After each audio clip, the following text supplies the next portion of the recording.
नमस्कार मित्रांनो, मी असलम शेख आपल्या यूट्यूब चॅनलला सर्वांचं स्वागत आहे। आजचा जो व्हिडिओ तो खूप महत्त्वाचा व्हिडिओ आहे, कारण तुम्ही आता ग्राउंडच्या तारखा पडलेल्या सर्वांच्या।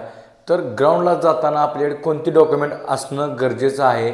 जर हे डॉक्युमेंट तुमच्याकडे नसतील तर तुम्ही ग्राउंडला क्वालिफाय होणार नाही, तुम्हाला डॉक्युमेंटमध्येच बाहेर काढले जाईल।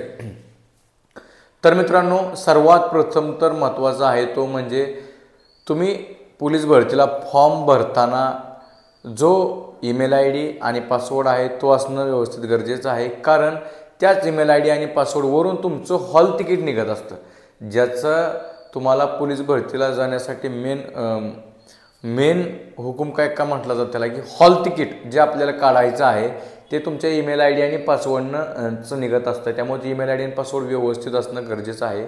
आणि आता भरतीला जाताना पहिलं जे डॉक्युमेंट आहे ते म्हणजे तुमचं हॉल तिकीट सर्वांनी काढून घ्या। हॉल तिकीटच्या 2-2, 3-3 प्रती ठेवा किंवा 2-3 प्रिंटा काढा त्याच्याच, कारण जरी एखादं घाळ झालं तरी तुमच्याकडे असणं गरजेचं आहे। किंवा त्यातील काही तुम्ही ग्राउंड दिल्यानंतर काही ठिकाणी काही जिल्ह्यांमध्ये ते हॉल तिकीट जमा करून घेतात आणि लेखी परीक्षेचं दुसरं हॉल तिकीट येत असतं। काही ठिकाणी असं होतं, काही ठिकाणी होत नाही। त्यामुळे तुमच्याकडे 2 ते 3 प्रिंटा आत्ताच असणं गरजेचं आहे। खूप महत्त्वाचं म्हणजे हॉल तिकीट आपल्याकडे असणं गरजेचं आहे। त्याचबरोबर दुसरं जे डॉक्युमेंट आहे ते म्हणजे तुमचं आयडेंटिटी प्रूफ, आधार कार्ड असून द्या, पॅन कार्ड असून द्या, ड्रायव्हिंग लायसन असून द्या, वोटर आय डी असून द्या, यापैकी कोणतंही एक जरी असलं तरी चालतं। परंतु यावेळेस पोलीस भरतीसाठी आधार कार्ड कंपल्सरी लिंक केलं आहे, तर त्यासाठी त्या मुलांकडे आधार कार्ड असणं गरजेचंच आहे। हे बाकीचे डॉक्युमेंट जरी असतील आयडेंटिटी प्रूफ तरी चालेल, परंतु आधार कार्ड हा महत्त्वाचा आहे।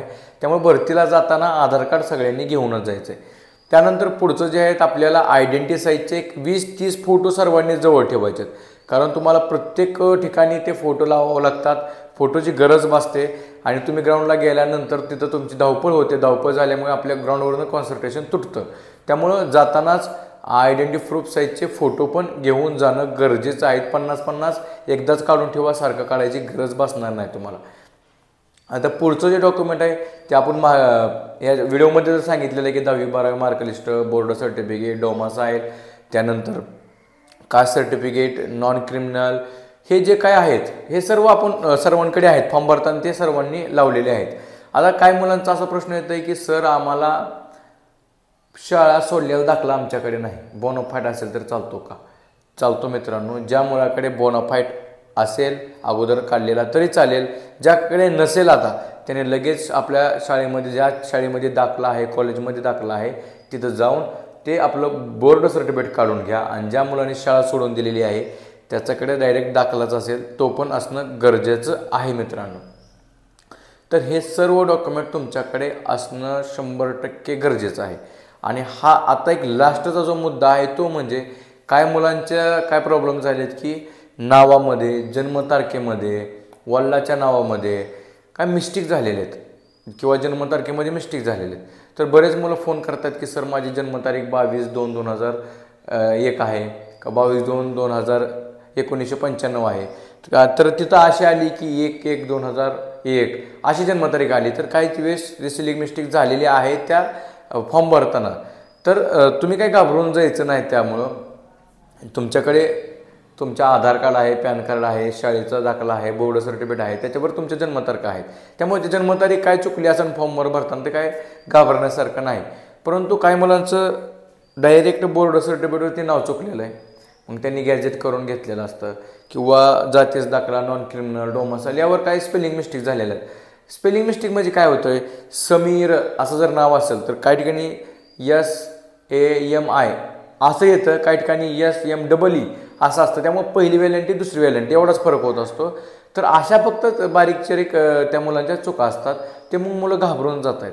तर घाबरून जाऊ नका, काय प्रॉब्लेम येत नाही। तुम्ही अशा बारीक गोष्टीकडे लक्ष देऊ नका। तुम्हाला वाटलं खरंच भीती वाटत असेल की बाबा काढतील, तर तुम्ही डायरेक्ट आपलं गॅजेट करून घ्यायचं, 100 रुपयाच्या स्टॅम्पवरती ते तुम्हाला देतात। 100 रुपये स्टॅम्प असतो, त्यावर तुमचं जे काही चुकलेलं आहे ते दुरुस्ती करून भेटून जाईल तुम्हाला। त्यामुळं हे सर्वात महत्त्वाचं आहे। जेवढे काय आत्ता मी डॉक्युमेंट सांगितले हे सर्व तुम्हाला ग्राउंडला जाताना तुमच्याकडे असणं गरजेचं आहे मित्रांनो। त्यामुळं हे सर्वांनी उपलब्ध करून ठेवा. आता 19 तारखेपासून ग्राउंड सुरू होईल. आणि अजून एक मुद्दा आहे की काही मुलांचं मार्क लिस्ट बोर्ड सर्टिफिकेट हरवलेलं आहे, मग त्यांनी डुप्लिकेट काढलेलं आहे. चालतं मित्रांनो, काय प्रॉब्लेम नाही, चालतं. तुम्ही बोर्ड सर्टिफिकेटमध्ये एक अप्लाय केलेलं असतं की आम्हाला दुसरं भेटण्यात विनंती म्हणून, तर त्यांनी एक तुम्हाला पोचपावती दिलेली असते. ते जर असेल तरी चालते, किंवा नेटवरून आता डुप्लिकेट पण लगेच कॉपी निघतात, ते जरी काढलं तरी चालेल, काय प्रॉब्लेम येणार नाही. त्यामुळं घाबरून जाऊ नका. मी तुम्हाला जेवढे डॉक्युमेंट्स सांगितले ते सर्व तुमच्याकडे असणं गरजेचं आहे. ज्या कोणाकडे नसतील तर मला कमेंटमध्ये सांगा की माझ्याकडे हे डॉक्युमेंट नाही, काय करावं. मी तुम्हाला त्यातून देखील सोल्युशन सांगेन. आणि हा व्हिडिओ जास्त शेअर करा, कारण एवढी सारी मेहनत गेलेली एका डॉक्युमेंटमुळं आपल्या मेहनतीवर पाणी फिरायला नको. त्यामुळे हा व्हिडिओ जास्तीत जास्त शेअर करा. जय हिंद.